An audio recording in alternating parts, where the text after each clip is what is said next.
welcome back to the Freelancer Teabreak, the short and sweet podcast that you can enjoy whilst you're making a cuppa. This week I'm going to be talking about neurodiversity, neurodivergence, and one mistake I've really made using the term neurodiversity.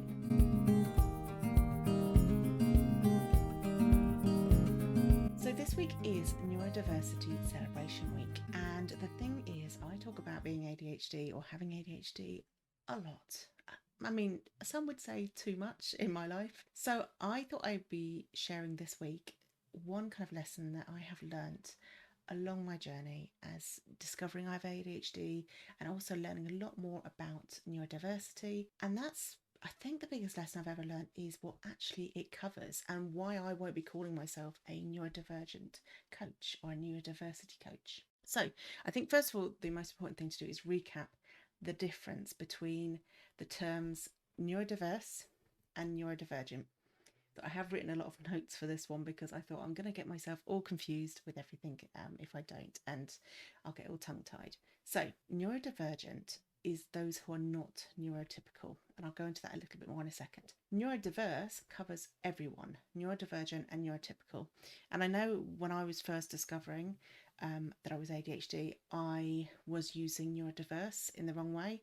So it should be neurodivergent if you're talking about someone who is not neurotypical. Neurodiverse if you're talking about everybody.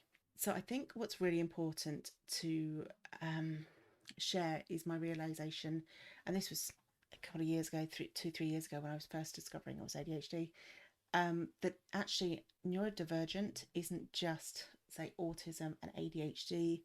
I think I had an inkling that it covered things like dyslexia as well, but I've got a list here of all the things it covers. So if you're neurodivergent, you could be ADHD or autistic. You could also have dyslexia, dyspraxia, this next one I can never pronounce, dyscalculia, Tourette's, synesthesia.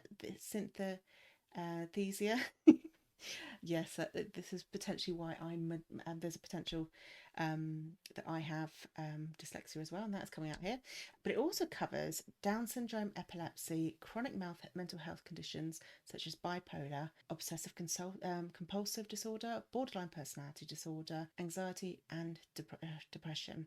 There's also a lot of comorbidities as well. So if you have one, it means that there's more of a chance also that you could present with more than one of these neurodivergence types, basically. So I have ADHD, but I've also been diagnosed with anxiety in the past. And as I've touched on, dyslexia is something I'm now having investigated as well. There's been a lot of discussions on social media recently about the language and things like that around it. And it has made me realise that it's really important that I identify myself as someone with ADHD primarily, rather than saying I'm neurodivergent. Neurodivergent is just too broad a term. Personally, this is how I feel about it. I feel like it's too broad a term for how I would describe myself.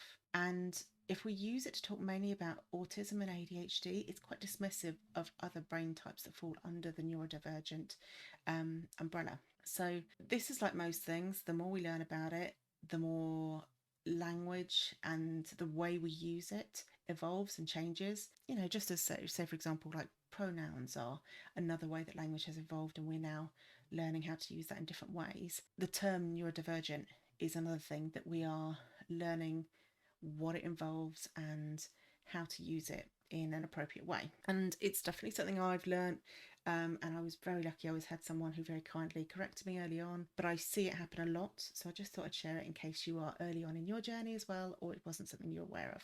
If you're looking for some reading on some of the silver linings of the various neurodivergent types, there's a really good book here called The Power of Neurodiversity, which has like sections for every kind of neurodiversity and basically some of the benefits from it, even down to like depression and anxiety, what some of the silver linings are. Generally, as a condition, both of those things are very difficult, but it does address some of the silver linings of how it can affect your brain. So I would really recommend having a read of that. There are so many other neurodivergent books and ADHD books I can recommend lots, because that's my kind of main area of focus that I deal with. A lot of my coaching clients now are ADHD, and having experienced it myself, and read so much about it and learnt so much about it and done so much studying about it, I know I can help them. But it would be improper for me to say I'm a neurodivergent coach, or I deal with neurodivergent clients, because there's a lot of people that fall under that umbrella that I haven't worked with or have no experience, and I would have no right to talk about any of that. But if you are looking for a coach who helps people who are freelance and have ADHD or autism, because that is an area I'm definitely looking at a lot more, and there's a lot of people in the freelance industry who are ADHD or autistic or both, I would love to work with you. I do accept access to work as well, if that is something that you are looking into as well. But I just wanted to know, did you know that the term neurodivergent is a term that covers so many different brain types and conditions? Or did you kind of think initially it just covered things like autism, ADHD, dyslexia, dyspraxia, that kind of thing? I'd love to know your thoughts, so do pop it in the comments. And I am very open. If I've got any of this wrong, do comment, because we all need to constantly learn, and there's no fixed way that things are correct now. They're going to continue to be correct. So I am always open to learning more, and also other people's points of view as well. So a little bit of a different episode this week. But I'm also sharing this because I know a lot of freelancers will have clients who are ADHD or autistic or have other conditions that fall under neurodiversity. And even the term conditions, I'm not even sure if that's really the right term. Brain types, maybe. I think I prefer brain types than conditions. So I think it's worthwhile being aware of that for the clients that you're working with, that it doesn't just cover a couple of things. So have a wonderful freelance week.